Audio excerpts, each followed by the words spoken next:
healthy shame. And therefore there's healthy shaming. And what the heck is that? And let me give you an example and you tell me, okay? So this is a typical experience in a child's life. The child runs into the street. The mother sees the kid in the street and yells, I'm going to back up a little bit for this, Johnny, get back here, no! Now, is that toxic shaming or is that healthy shaming? How many people think that that's toxic shaming, bad shaming? Don't see anybody. How many people think that it's healthy shaming? Okay, most people seem to think it's healthy. Let me check again. Anybody think it's toxic, bad shaming? Nobody. Okay, well, actually, we don't know yet. We don't know yet.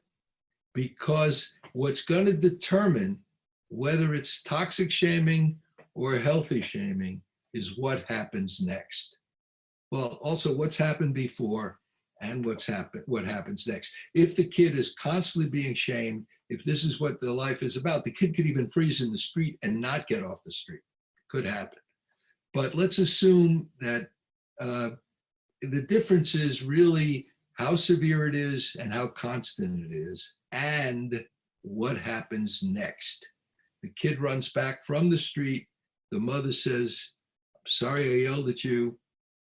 I can't have you running into the street like that. I got really scared. I'm glad you're safe. That's healthy shame. There's rupture, relationship, rupture, repair, the 3 R's. If there's no repair, it becomes toxic. Kid runs back, the mother gives him a whack on the head and says, you're a bad kid, no dinner for you. So this disruption, this breaking of the bridge is happening all the time in childhood and in adulthood, in couples and in relationships of all kinds. There's a constant breaking of the bridge, small breaks, large breaks.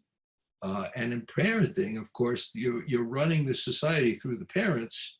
You're running the social rules of safety and rules of propriety through the parents. So the question becomes, is the breaking repaired? Is the bridge rebuilt after it's broken?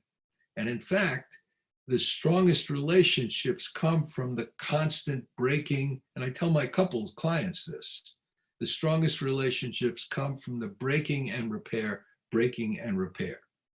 I was with a Jewish group for a while and we just got along splendidly and everything was wonderful. And then one thing went wrong and the group broke up. There was no tradition of rupture repair. There was all this lovey-dovey stuff. And then finally there was a rupture. We didn't know how to repair. So with couples, which are, more or less equals, different relationship, there's rupture repair on both parts. With parent-child, the repair really needs to come from the parent. The parent is channeling the society and they need to make the repair. So a society in which there's not appropriate repair becomes toxic. A society in which there's constant shaming becomes toxic. A society in which the shaming includes violence, includes, had a client where the father would regularly pick him up and throw him across the room. That is, that's not just violence, that is shaming violence. He's being treated like an object. And he had a wonderful solution to that when he got to be about 14, learned wrestling, took his father down to the floor. Father never did it again. So, but that is, toxic shaming. And so the parent can determine that.